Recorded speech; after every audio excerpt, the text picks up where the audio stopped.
देख रहे हैं हिमाचल न्यूज 24/7। नमस्कार, हिमाचल न्यूज 24/7 में आप सबका स्वागत है। मैं हूं आपके साथ नमिता पॉल। हिमाचल प्रदेश में पिछले 5 दिनों में कोई भी कोरोना वायरस का केस नहीं आने के कारण यहां स्थिति अत्यंत संतोषजनक बनी हुई है। लेकिन अन्य राज्यों में स्थिति अच्छी नहीं है, इसलिए हमारा कर्तव्य बन जाता है कि हम अत्यंत सतर्क रहें। ये संदेश हिमाचल प्रदेश पुलिस महानिदेशक सीताराम मरडी ने प्रदेशवासियों को देते हुए कहा कि प्रदेश में आवाजाही करने के समय सोशल डिस्टेंसिंग तथा सार्वजनिक स्थलों में मास्क पहनने की अनिवार्यता पर सख्ती से पालन किया जाए। उन्होंने कहा कि शिकायत मिली है कि प्रदेश में कुछ दुकानदार मास्क नहीं पहन रहे हैं। उन्होंने बताया कि पहले से ही सभी लोगों से आग्रह किया गया है कि मास्क पहनने की आदत डालें। उन्होंने कहा कि प्रदेश में जो बाहरी राज्यों के लोग आ रहे हैं उन्हें घरों में क्वारंटीन रहने के आदेश दिए गए हैं। उन्होंने उनसे आग्रह किया है कि वो घरों में बुजुर्गों से दूर रहने का प्रयास करें तथा संभव हो तो अलग कमरों में रहें। उन्होंने कहा कि उन्हें आरोग्य सेतु ऐप पर प्रतिदिन अपनी स्वास्थ्य संबंधी जानकारी फीड करना भी आवश्यक है। हिमाचल प्रदेश पुलिस के महानिदेशक सीताराम मरडी ने प्रदेशवासियों को दिए अपने संदेश में अन्य सार्थक विचार भी साझा किए हैं। आइए आपको सुनाते हैं हिमाचल प्रदेश के निवासियों के लिए पुलिस महानिदेशक सीताराम मरडी का आज का ये सार्थक संदेश। पिछले 5 दिन से हिमाचल प्रदेश में कोरोना वायरस पॉजिटिव का कोई नया केस नहीं निकला है। इस वक्त 10 मरीज अस्पताल में उपचाराधीन हैं और 25 मरीज नेगेटिव पाने पर अस्पताल से डिस्चार्ज हुए हैं। यह स्थिति संतोषजनक है, लेकिन देश भर में स्थिति इतना अच्छी नहीं है। जो डेथ रेट कल बहुत ज़्यादा हुआ है, इसलिए हम सबको सतर्क रहने की आवश्यकता है। मैं कल फोटोज देखा है जहां पे मैहतपुर बैरियर में हिमाचल एंटर करने वाले लोग पंजाब के एरिया में सोशल डिस्टेंसिंग नहीं बना रहे थे। अगर हम 2 गज दूर, जैसे प्रधानमंत्री जी ने अनुरोध किया, मेंटेन करते हैं तो समय उतना ही लगता है। अगर हम सोशल डिस्टेंसिंग मेंटेन करें या ना करें, समय का बचत नहीं होगी।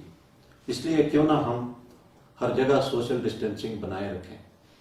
और जो लोग बाहर राज्यों से हिमाचल के अंदर आए हैं, उनको कहा गया था होम क्वारंटाइन के लिए।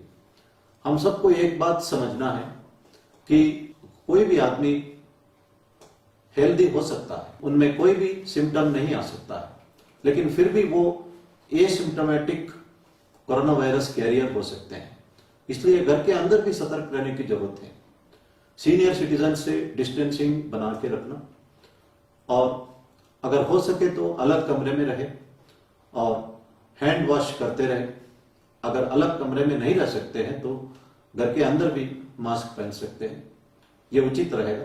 कोई भी सिम्टम आता है तो तुरंत अथॉरिटीज को सूचना करें और आरोग्य सेतु ऐप में करेक्ट इंफॉर्मेशन फीड करते रहे। हमारे नॉलेज में आया है कि कुछ दुकानदार मास्क नहीं पहन रहे हैं। ये जो आदेश है पब्लिक प्लेसेस में मास्क पहनने का, ये दुकानदारों के ऊपर भी लागू होता है। मैंने पहले भी अनुरोध किया था, दुकानदारों का फर्ज है खुद मास्क पहने और ये सुनिश्चित करें कि सब लोग सोशल डिस्टेंसिंग मेंटेन करें और सब लोग जो कस्टमर्स है वे मास्क पहन के ही लाइन पे खड़े रहे। प्रधानमंत्री जी ने एक बात कही है, इस कोविड-19 के वार में हर एक आदमी सोल्जर है और हर एक आदमी लीडर है। हम सबको मिलजुल कर ये लड़ाई लड़ना है, इसमें कोई व्यक्ति लीडर नहीं है। Serum institute of India Poona, जो ऑक्सफोर्ड यूनिवर्सिटी के कोलैबोरेशन के साथ वैक्सीन बनाने में लगा हुआ है, और उनके डायरेक्टर ने कहा है कि कुछ हफ्तों में वैक्सीन तैयार करना शुरू करेंगे। अगर ह्यूमन ट्रायल सक्सेस होता है तो कुछ महीने में वैक्सीन उपलब्ध हो सकता है। ये एक अच्छी खबर है। व्हाट्सएप मैसेजेस इस वक्त एक आदमी एक को ही फॉरवर्ड कर सकता है। इस कारण से 70% फेक न्यूज और फेक मैसेजेस सर्कुलेट होना कम हुआ है। ये भी एक अच्छी खबर है, लेकिन फिर भी हमें सतर्क रहना चाहिए और इस तरह का मैसेज सर्कुलेट नहीं करना चाहिए, और हमारे नॉलेज में आया तो हम जरूर इस पर कार्रवाई करेंगे। आरोग्य सेतु ऐप डाउनलोड करते वक्त हमें नोटिस करना चाहिए। आरोग्यसेतु.apk एक ऐप है, ये बहुत खतरनाक है। इससे आपका सारा डाटा कोई और चोरी कर सकता है।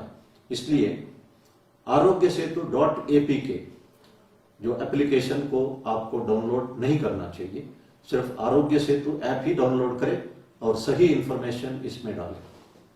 इसके बारे में एक और बात मैं कहना चाहता हूं। अमेरिका और साउथ कोरिया में शुरुआत में केसेस एक जैसा था, बाद में अमेरिका में टोटल केसेस 10 लाख हुए और साउथ कोरिया में 10,000 रह गए। इसका कारण साउथ कोरिया ने आरोग्य सेतु ऐप का एक पैरेलल ऐप अपने देश में लागू किया था और सक्सेसफुली लागू किया था। इससे हम सीखे और आरोग्य सेतु ऐप इस वक्त देश में 7.5 करोड़ लोगों ने डाउनलोड किया है। हम सब इसको डाउनलोड करें और सही इंफॉर्मेशन डालें। इससे देश में कोरोना वायरस कंट्रोल करने में मदद मिलेगी।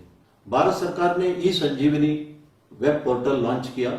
मेडिकल कॉलेजेस शिमला, मंडी और धर्मशाला में ई संजीवनी ओपीडी लॉन्च किया है और आप घर बैठे डॉक्टरों से कंसल्ट कर सकते हैं, अपना सिम्टम्स बता सकते हैं और दवाई का प्रिस्क्रिप्शन घर बैठे ले सकते हैं।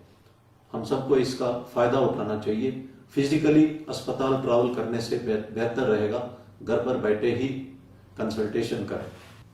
WHO ने मेंटल हेल्थ मेंटेन करने के लिए कुछ डायरेक्शंस इश्यू किए हैं। उनमें से एक, न्यूज कंटेंट को कम देखें, दिन भर लगातार न्यूज ना देखें और सिर्फ दिन में 1-2 बार न्यूज देखें। अदरवाइज लगातार न्यूज देखने से एक फियर पैदा होता है और एप्रहेंशन या एंजाइटी होता है और ये हानिकारक है। अपने नजदीकी दोस्त और संबंधियों से संपर्क रखें और इस पे भी एक मन की शांति मिलेगी।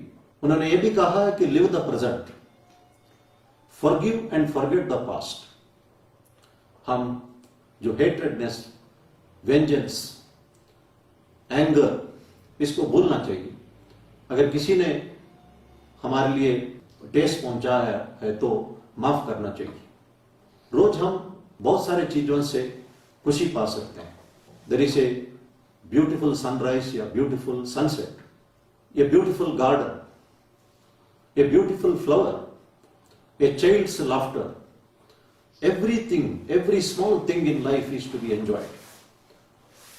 हम भविष्य के बारे में प्लान करना चाहिए लेकिन वरी नहीं करना चाहिए। ना पास्ट के बारे में ब्रूड करना, ना भविष्य के बारे में वरी करना, दोनों हानिकारक है। Live the present. जिंदगी में हर क्षण जो है आनंद से बिताने का है। WHO ने भी यही बातें कही।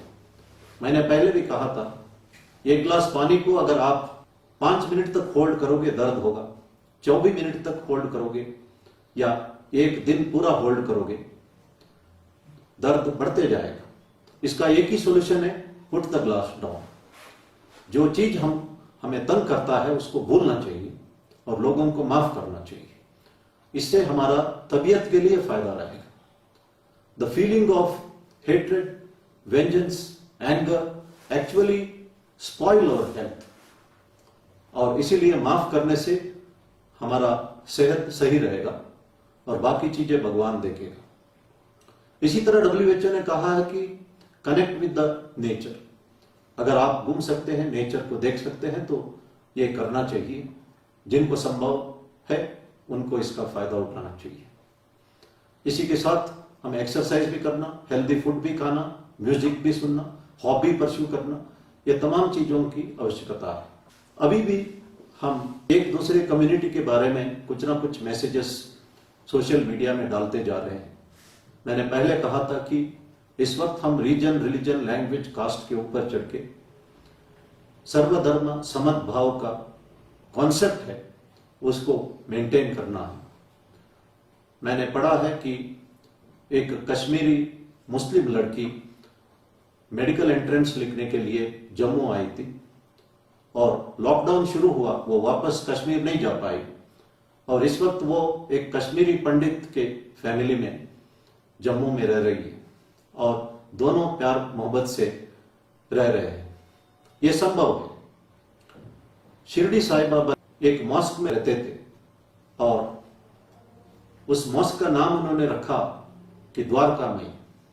वो हमेशा कहते थे अल्लाह मालिक, अल्लाह आपका भला करे, और वे राम और कृष्ण को भी मानते थे, भगवान ही मानते थे और हमेशा कहते थे सबका मालिक एक है। कुछ दिन पहले द्वारकामयी में जो धुनी है वहां पे तेजी से आधी रात में जलने लगी और आसमान भर जो धुआं फैलने लगी। इस बात पर शिरडी साईं बाबा के डिवोटीज बहुत खुश है। सबका अलग अलग इंटरप्रिटेशन है, सही क्या है वो मुझे भी पता नहीं है, लेकिन एक चीज मैं जिक्र करना चाहता हूं। यह सत्य घटना है। इसका जिक्र साई सच्चरित्रा जो किताब हेमंत पंत दाभोलकर जी ने 1930 में लिखा है उसमें दर्शाया गया। शुरू में उन्होंने ये किताब मराठी में लिखा है, अब हर भाषा में यह किताब उपलब्ध है। इस पे एक घटना का जिक्र है। 1910 में शिरडी साईं बाबा गेहूं पीसने लगे और गेहूं का आटा को उन्होंने लोगों को दिया और कहा है कि शिरडी के जो बाउंड्री है चारों तरफ इस आटा को डाल देना और जो हैजा या कोलेरा जो बीमारी एपिडेमिक जो आने वाला है वो शिरडी के अंदर प्रवेश नहीं करेगा।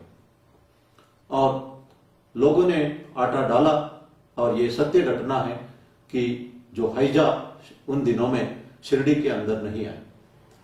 इस घटना पर आप विश्वास कर सकते हैं या नहीं कर सकते, ये आपका डिस्क्रिप्शन है, लेकिन मैं समझता हूं जो इस पर विश्वास करते हैं वो ये समझ सकते हैं कि भगवान जब चाहता है तो कोई भी एपिडेमिक या पेंडेमिक को दुनिया में आने से रोक सकता है, किसी भी प्रांत पर आने से रोक सकता है। यह दुनिया भगवान की मर्जी से ही चलते रहा है और भगवान की मर्जी से ही रुका हुआ है और फिर भगवान की मर्जी से ही चल पड़ेगा। शिरडी बाबा ने यह भी कहा है कि एक दूसरे का मदद करें, दुश्मनी भूल जाए, प्यार मोहब्बत से रहे और श्रद्धा और सबूरी, डिसिप्लिन और पेशेंस बनाए रखें। इसलिए जो नियम हमको बताया गया, सोशल डिस्टेंसिंग के बारे में, मास्क पहनने के बारे में, हैंड वॉशिंग के बारे में, एक दूसरे को मदद करने के बारे में, इसका पालना हम करें और फिर भगवान से प्रार्थना करें। भगवान जरूर हमारी दर्द सुनेंगे। इसलिए मैं पुनः कहना चाहता हूं, भगवान से प्रार्थना करने के पहले हम अपना कर्तव्यों को निभाएं, एक दूसरे का मदद करें और संयम बरतें। धन्यवाद। जय हिंद। हिमाचल न्यूज 24/7 के लिए शिमला से ब्यूरो रिपोर्ट।